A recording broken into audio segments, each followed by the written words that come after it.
Big Bend is a region in southwest Texas, down at the border between Texas and Mexico, and it's a rarely visited area. The race site we're using right now is Big Bend Ranch State Park, and this park itself is the largest state park in Texas. It's probably the largest state park in the country, maybe next to Alaska. But there's 310,000 acres and 273 miles of track, of which we do 163 miles with a little fun. So before I discovered this, I was stuck in kind of a dead-end position between issues with alcohol and PTSD and just kind of running around in my brain faster than I could keep up with. And what I'd say to anybody that's in that position or has found themselves struggling with similar issues is that it seems that it's always darkest right before the dawn, because once I turned a leaf and found the running and then ultra running community, it helped to rekindle the identity that I lost when I transitioned from the military out, because I could always say I was a Marine, I could always fall back on that and have people respect me. But then when I got out, it was like, what do I do next? You know, who am I and what do I cling to? Whenever you're ready, boss. Yeah, we're good. All right, so here we are, Trans Pecos Ultra. This is my probably 25th ultra marathon, third stage race event, racing for the O3XX Foundation. The executive director was my first team leader. So Thomas has been there, done that, and this is an opportunity for us to showcase one individual who's really grabbed life by the sack and said, hey, I'm gonna do this regardless. I'm not gonna let my injuries define me. I'm going to define who I am through my actions and through my preparations for these races. And I mean, you've got the Trans Pecos Ultra Marathon. I mean, look around. I mean, we've got Mexico. So the CBD in hemp oil actually reduces anxiety too. So it's like I come in and I eat, and it's like calming me down as I'm eating. So and it has high calorie content, so I like it. That's what I go with. I'm not an overachiever here. Well, you kind of are. You're doing ultras, so you're kind of by default an overachiever. I guess you're probably right. I'll give you that. We just finished up gear checks. One of the things is safety out here. This, as hard as it is to believe, I'll carry this over the next 163 miles across the Chihuahan Desert. They require that we have a minimum of 12,000 calories throughout the day. I'm running about 15,000, which is incredibly tight. So I will probably drop from 175 to, I would assume, 160, 157 by the end of the race. But I have the essentials in there. And I feel that the lighter I am, the faster I can move, and that's worked out for me in the past. And then I've got some luxury stuff in there. We've been hunting down Condition 1 bars, which are just awesome stuff to make sure we're fueled up and ready to go. And I'm just excited to get out there tomorrow in the desert and do what we do. I always go out in these things with two goals. One's a time goal to make sure that I'm keeping myself on track, but there's times where I may blow up due to heat or hills.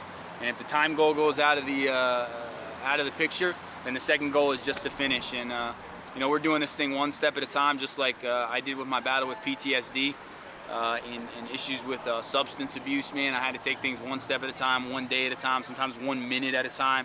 And the races are no different. And this really helps to identify that it's a long journey for me over the next 7 days, but it's a much longer journey that we deal with. And why we're out here really is to support the infantry guys in the Marine Corps that are still suffering out there. So we hope we can give back. And I'm excited to check in once we're out at pre-race camp.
I thought I heard voices down here.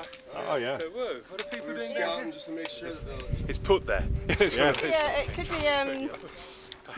It's got some very. I mean, it's either a boar with tusks here, or a coyote with massive canines. Right. It's got But the, it's, yeah. the chewing job he's had. Yeah. So, Keep pushing. Jackson Wilburn, we're at mile marker 10, 10 and a half, checkpoint number 2. And we just came through some pretty rough stuff back there. And you can check out the roughest part you'll see all week. Okay. You have about 5.4 till the next That was the checkpoint. Widowmaker then, huh? Yeah, that was the weeding people out phase. Get it done early. You have 5.4 to the next one. It's all kind of 4x4 trail. Okay. Yeah. Parts are rough, but nothing like what you just did. We have 4 checkpoints. Yeah. Is that right? Yeah. So you have till 3:30 to get 5.4 miles. Okay. Yeah. We have 3 hours to get to the next checkpoint. Yeah, but it's not as rough as what you just went through. 3 hours since we were at the last one. I don't know what time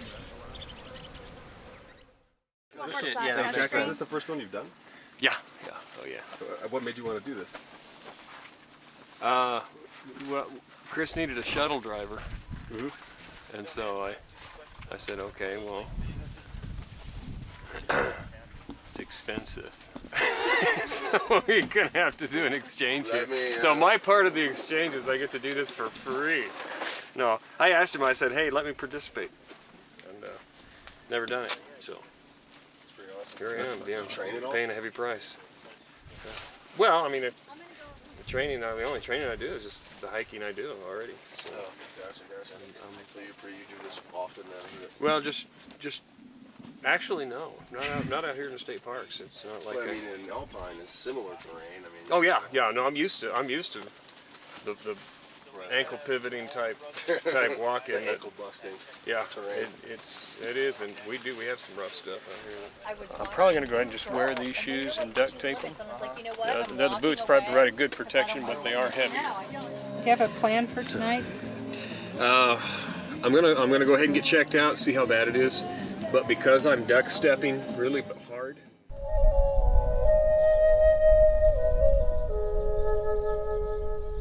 Spectacular location at camp. Are you ready? Yeah, go for it. So we got lost today.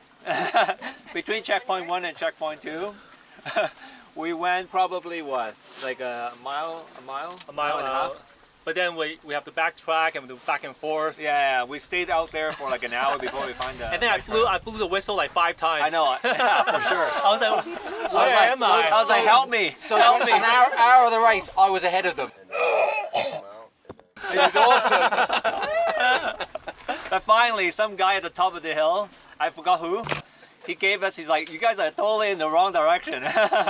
Pointing us to the right direction, so we went all around the hill. Yeah. We finally found the path. Yeah, so it's all good. It's all good.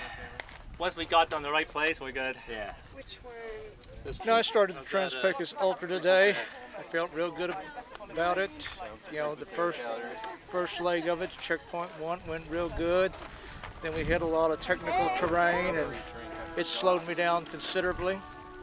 And so I wasn't able to make my cutoff time, so I had to tap out of the race.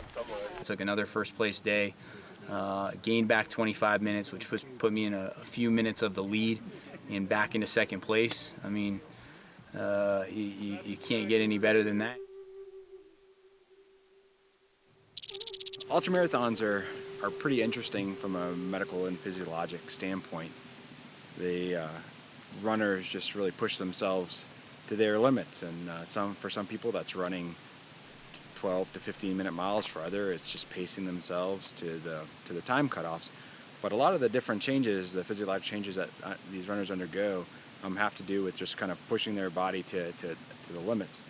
And there are several things that we look out for, specifically with ultramarathoners in regards to how they're eating, how they're drinking, what they're eating, what they're drinking. I think that really affected me yesterday. Eating on the trail? Yeah. In the heat. Yeah, it was really Your like digestive tract shut down or whatever. bad. Yeah, I'm just locked up. Man, I was dragging in. Yeah, go ahead. And I lightened my load quite a bit. So every night when we come in, I've got to prepare my own meals. All I have is hot water. First of all, anytime you put your body under exertion, I mean, you're heating your body up. You're under the sun. You're heating your body up. Your body's heating itself up, and so your body reacts by trying to dissipate that heat. So it starts kind of shunting the blood away from the core out to the periphery to try and lose heat and to make sure that blood supplies your muscles. And what that can do is that can actually cause, some damage to your, your central organs. One of the things that we often talk about is sloshed stomach, and that's because, the body first shunts blood away from the gut to the periphery, and so your gut doesn't like that, so it slows down, and then you kind of, that's what causes this nausea that we often see in runners. Other things that happen is, runners, get hot, so they want to drink to try and stay cool. And there is a thing is drinking too much. And so oftentimes what they do is they drink water. And because of the physiologic stresses of the day, your body actually tries to retain as much free water as possible. And so you can get what's known as exercise-associated hyponatremia, which is basically where the sodium levels drop so low that it becomes dangerous. And that also can cause you to be fatigued and nauseous and not feel well, and can actually be pretty dangerous. One of the most dangerous conditions that we see in ultra runners. And then there's obviously the opposite end of that, which is the dehydration and renal injury, kidney injury, and then muscle breakdown that we often see with these runners. A lot of times they come in and they're like, hey doc, I haven't peed in several hours, or my pee is like really, really dark, almost like Coca-Cola. And that's just from the constant pounding of the muscles and the prolonged activity that kind of causes muscle breakdown. And when that muscle breaks down, it releases proteins, one specifically that kind of gets called myoglobin, that gets kind of stuck in the filtration system of your kidneys and then causes some kidney injury. And so those are the things that we really look for out here when it comes to the physiology of ultra running, is we're looking at their intake, their output, what kind of stuff they're taking in as far as the sodium and the calories and things like that. One thing we've seen out here with a couple of people is people that just don't feel well as they're going through, but continue to push through when they get to the finish line, and they, just have this persistent nausea, feel like they want to throw up, really fatigued. They'll even start shivering, and a lot of times what that's due is just caloric depletion.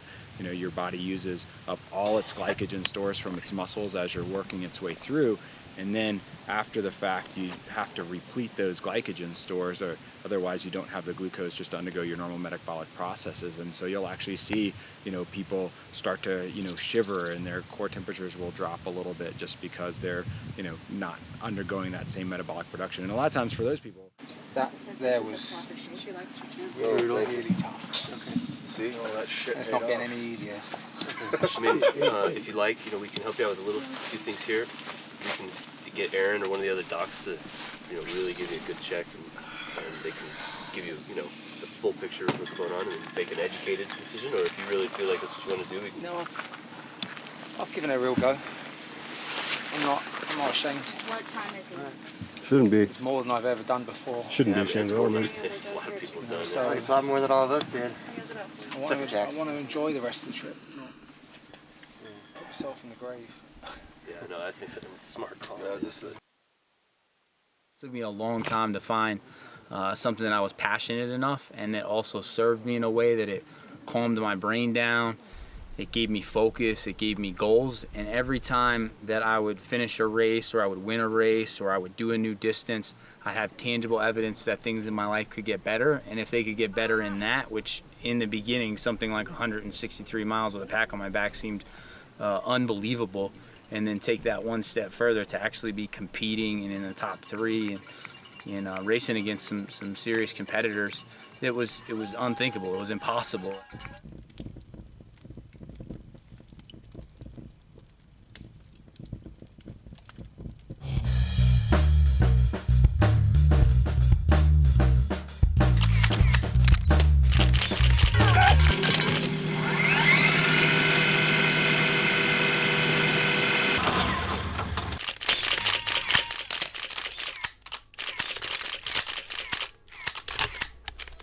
It was a hell of a run, dude.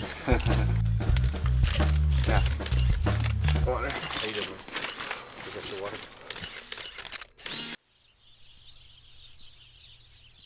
And this is what the other side of possible feels like. And I can tell you that from where I'm standing, it's an amazing feeling, and I hope that everybody out there can find it at some point in time.